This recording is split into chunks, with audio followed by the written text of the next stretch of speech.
క్రీస్తును ప్రేమించిన వాడు పద్ధతుల మీద దృష్టి పెట్టడు. ఆయనకి ఏది ఇష్టం దాని మీద దృష్టి పెడతాడు. నువ్వు వెలగకుండా ఎంత పెద్ద స్టార్ కట్టిన ఉపయోగం ఏమైనా దేవుడు ఇష్టపడతాడా? నిన్ను ఇష్టపడ్డు. అసలు నువ్వు వెలగాలని ఆయన కోరుకుంటున్నావు. నువ్వు వెలగకుండా స్టార్ కట్టానంటే ఆయనకి ఇష్టం లేదు. నువ్వు ప్రకాశించాలని దేవుడు కోరుకుంటున్నావు. నువ్వు ప్రకాశించకుండా లైటింగ్ పెట్టానంటే ఆయనకి ఇష్టం లేదు. నువ్వు ఆయన కొరకు నీతిగా బ్రతకాలని దేవుడు కోరుకుంటున్నావు. నువ్వు నీతిగా బ్రతకకుండా ఏదో చేశానంటే ఆయనకి ఏం ఉపయోగం లేదు. క్రీస్తుకు ఆనందాన్ని విడిచిపెట్టేసి నీ సంతోషం కోసం నువ్వు ప్రాకులాడుతూ నేను క్రీస్తుకి ఏదో గొప్పగా చేసేస్తానన్నా నీ రోజు చాలా క్రైస్తవ సంఘాలు అనుకుంటేనే అనుకోవట్లేదు.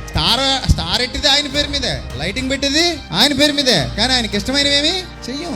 ఆయన కోరుకున్న ఇదిగో బైబిల్లో క్లియర్గా ఉన్నాయి. నేను మీకు బైబిల్ చూపించి చెప్తున్నాను. నేను గాలి మాటలు మోసం మాటలు చెప్పట్లా. మీరు చేసేది చెయ్యండి, కానీ బైబిల్లో ఉన్నది చేస్తూ చెయ్యండి. కాబట్టి నీ ఇష్టం కోసం నువ్వు చేసుకునేది క్రిస్మస్ కాదు, అది క్రీస్తుకు సంతోషము కాదు. ఆయన ఇష్టం కోసం నువ్వు ఏదైతే చేయటానికి సిద్ధపడతావో అది క్రీస్తుకు సంతోషం.